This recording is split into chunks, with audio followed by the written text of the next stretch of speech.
मैं शमशेर खान, सहाचार्य गणित, राजकीय कन्या महाविद्यालय चौमरी। आज अपन एक नया पेपर शुरू करते हैं, संख्यात्मक विश्लेषण। संख्यात्मक विश्लेषण में सबसे पहले परिमित अंतर कलन, अंतर संकारक, अग्रांतर तथा पश्चांतर संकारक, अग्रांतर तथा पश्चांतर संकारक। माना y = f(x) को कलन है तथा x के क्रमागत मान, क्रमागत का मतलब a में थोड़ी वृद्धि a + h, फिर थोड़ी वृद्धि a + 2h dash dash dash a + nh है। x के मान a + h, a + 2h dash dash a + nh है। तो x के इन मानों के संगत y या f(x) के संगत मान, जो x के जो मान हैं उनके संगत y और f(x) के मान लेते हैं f a + h dash dash dash a + nh। x के मान अपन ने मान लिए और इनके संगत y और f(x) के मान f a + h dash dash dash a + nh होंगे। अब अग्रांतर आज अपन पढ़ेंगे अग्रांतर। तो अग्रांतर में प्रथम अग्रांतर, सिंपल भाषा में यदि अपन इनको कहें तो अंतर क्या होता है? f a और f a + h का जो अंतर है उसे कहते हैं अग्रांतर। तो f a प्लस अंतर क्या कैसे निकालते हैं? f a + h minus f a। तो प्रथम अग्रांतर में क्या होता है? f a + h से f a का अंतर अर्थात f a + h minus f a फलन f(x) का बिंदु x = a पर प्रथम अग्रांतर कहलाता है। प्रथम अग्रांतर कहलाता है। इसे डेल f a से लिखते हैं। इसे क्या लिखते हैं? जैसे डेल f a लिखा हुआ आ जाए, इसका मतलब क्या होता है? f a + h minus f a। Del f a = f a + h minus f a। तो डेल f a f फलन का प्रथम अग्रांतर कहलाता है। अब यहाँ यदि अपन कहें f a del f a + h यदि कहीं लिखा हुआ है तो f a + h से अगला मान, f का जस्ट अगला मान f a + 2h और उसमें से f a + h घटा दो तो हो जाएगा डेल f a + h। तो del f a + h = f a + 2h minus f a + h। Del f a + 2h = क्या होगा? f a + 3h minus f a + 2h। तो इस प्रकार इसका व्यापक रूप अपन लिख सकते हैं, del f(x) = f(x + h minus f(x)। और h क्या है? अंतर का अंतराल। अंतर का h को क्या कहते हैं? अंतर का अंतराल। द्वितीय अग्रांतर को अपन लिखते हैं डेल स्क्वायर f(x). द्वितीय अग्रांतर को अपन क्या लिखते हैं? Del square f(x). तो del square f(x) = del square का मतलब उसका वो वर्ग नहीं होता है। डेल स्क्वायर का मतलब होता है डेल संकारक f पर 2 बार अप्लाई करना है। डेल संकारक f पर कितनी बार अप्लाई करना है? 2 बार अप्लाई करना है। तो 2 बार अप्लाई करना है तो इसे अपन लिख देते हैं डेल f(x). तो पहले डेल f(x) पे लगाओ, फिर जो मान है उस पर वापस डेल लगाओ। तो डेल कोष्टक में डेल f(x). तो डेल f(x) को अपन लिख देते हैं डेल, तो बाहर रहेगा, और डेल जो अंदर कोष्टक में है उसको डेल f(x) को अपन क्या लिखते हैं? f a + h minus f a या f(x + h माइनस f(x). और फिर दोनों पे डेल अप्लाई कर देते हैं। तो del f a + h minus del f a या del f(x + h minus del f(x). जो अपने यहाँ क्योंकि डेल स्क्वायर f(x) लिया तो यहाँ x ले लेंगे। अगर यहाँ पर लिखते डेल स्क्वायर f a लिखते तो वहाँ a ले लेते, a + h ले लेते। तो अगला स्टेप क्या होगा, del f x plus h minus del f x. अब del f x plus h को अपन क्या लिख देते हैं, f x plus 2h minus f x plus h, minus del f x को क्या लिख देते हैं, f x plus h minus f x.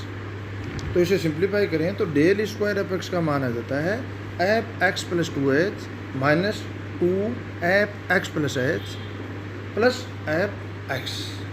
ये हो गया डेल स्क्वायर एफ एक्स। इसी प्रकार डेल क्यूब एफ एक्स, उसमें क्या होगा, del square f x plus h minus del square f x. क्यों होगा, क्योंकि अपन डेल क्यूब को लिख देंगे del square del f x, और डेल एफ एक्स क्या होता है, f x plus h minus f x.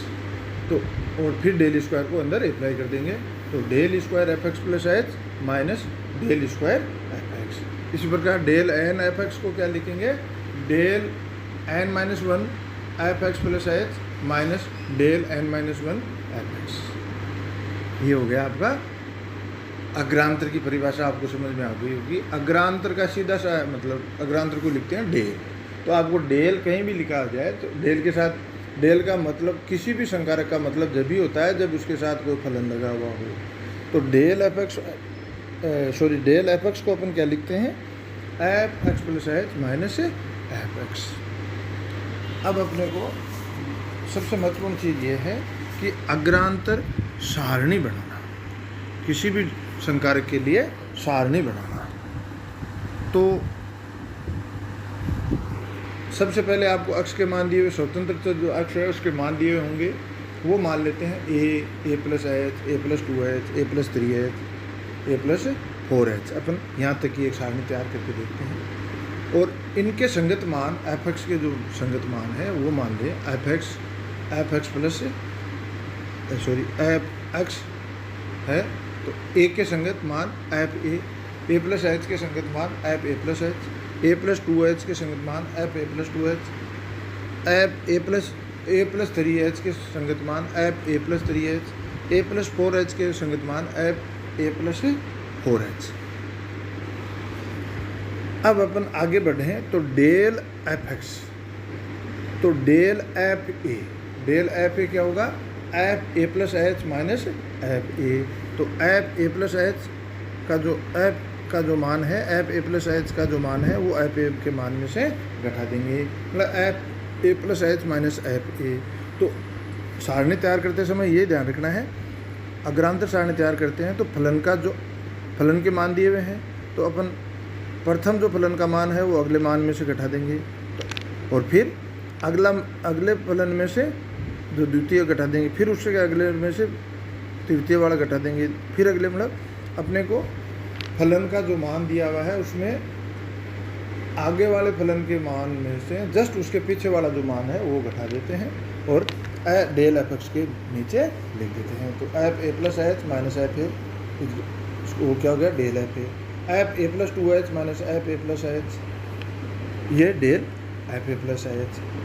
F a plus 3h minus f a plus 2h, ये इन दोनों के सामने लिखेंगे और डेल एफ एक्स के नीचे की सीध में लिखेंगे, तो ये क्या हो गया, del f a plus 2h। इसी प्रकार F a plus 4h minus f a plus 3h, तो इसको लिख देंगे डेल ए प्लस 3h। तो ये जो मैंने इक्वल टू करके लिखा है ये तो आपको समझाने के लिए लिखा है कि ये डेल एफ ए का मान है, ये del f a plus h का मान है, ये del f a plus 2h का मान है, ये del f a plus 3h का मान है। करना यही है कि जैसे फलन एफ ए प्लस एच में से एफ ए घटा के सामने लिख दो, दोनों के सेंटर में जो सिद्ध पड़ती है उसके सिद्ध में, और डेल एफ एक्स के नीचे, और एफ ए प्लस एच में से एफ ए प्लस 2h में से एफ ए प्लस एच घटा दो, इन दोनों के जो सेंटर है उसके सिद्ध में इसको लिख दो। तो ये अपन ने लिख दिया। अब डेल स्क्वायर एफ एक्स क्या होता है, del f x plus h minus del f x. तो डेल के मान अपन ने निकाल रखे हैं, तो अपने को ज़्यादा दिमाग कहीं नहीं लगाना है, जो मान आ रखे हैं उनमें से जस्ट अगले मान में से उसके जस्ट पीछे वाला मान घटा दो।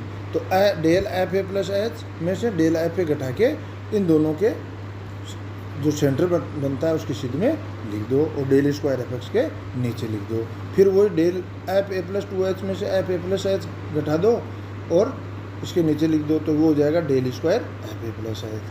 फिर del f a plus 3h में से del f a plus 2h घटा दो, वो किसका मान होगा?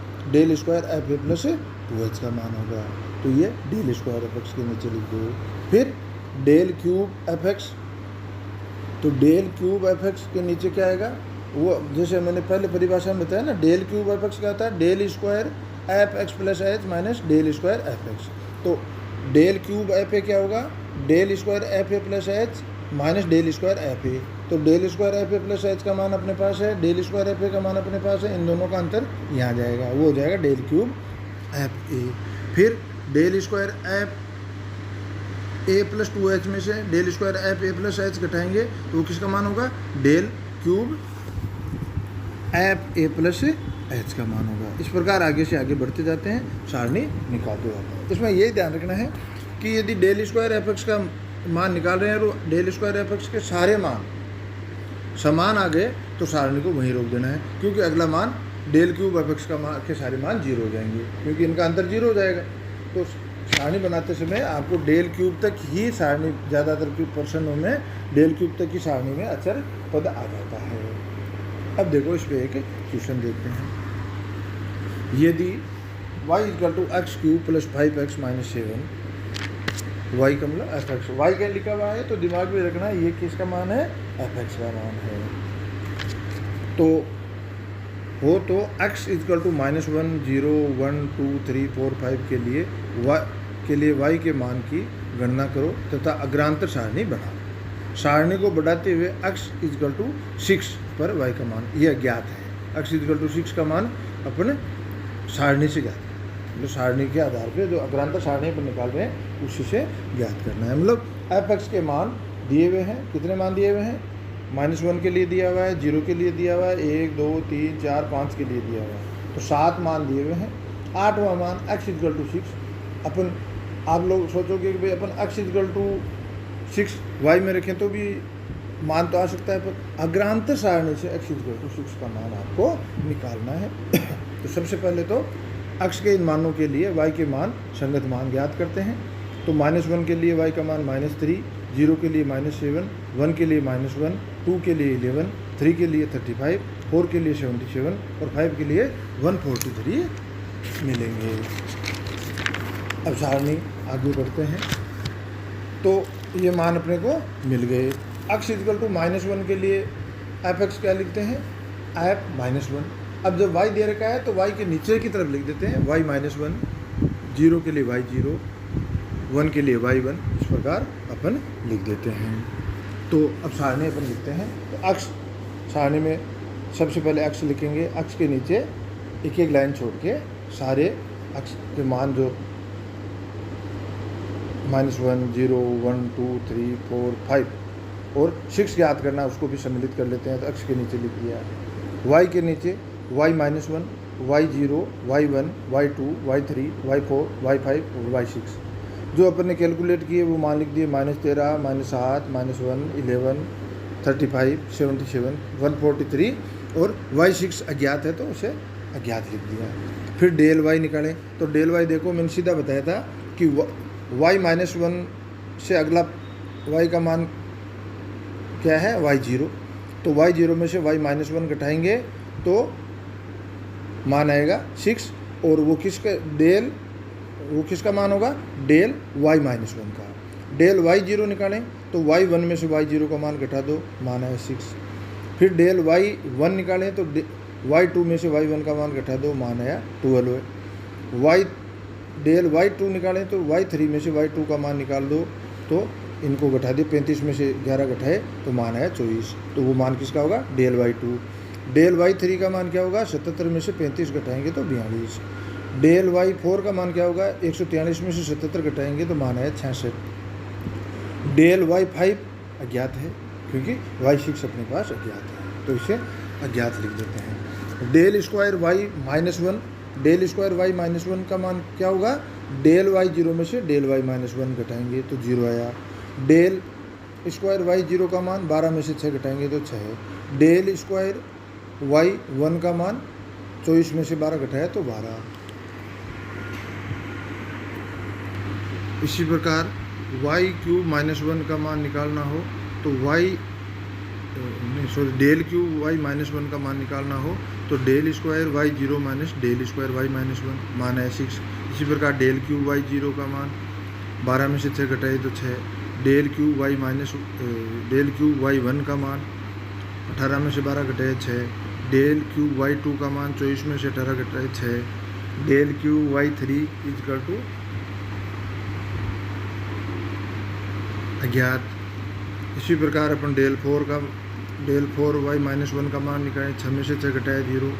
मैंने कहा ना जब डेल स्क्वायर के मान सारे समान आ जाए, डेल क्यूब के सारे मान समान आ जाए तो आप वहीं सारणी को छोड़ दो, नहीं छोड़ोगे अगला अंतर निकालोगे तो वो आ जाएगा 0। मतलब सारे मान समान आने का मतलब डेल क्यूब वाई का मान क्या आ गया, अचर, और डेल क्यूब वाई का मान अचर आ गया तो डेल 4 वाई का मान निश्चित रूप से 0 होगा। तो अचर आ गया, इसका मतलब डेल क्यूब वाई 2 का मान 6 आ गया। डेल क्यूब वाई 3 का मान अज्ञात है पर सारे मान, डेल क्यूब वाई का मान अचर आ गया, इसका मतलब डेल क्यूब वाई माइनस 1 भी वही होगा, डेल क्यूब वाई 0 भी वही होगा, del cube y del cube y 1 भी वही होगा, डेल क्यूब वाई 2 भी वही होगा, तो डेल क्यूब वाई 3 भी वही होगा, वो हो गया 6। अब डेल क्यूब वाई 3 6 है तो del cube y 3 equal to 6। तो डेल क्यूब वाई 3 क्या है, del square y 4 minus del square y 2, del cube y 3 क्या होता है, del square y 4 minus del square y 2,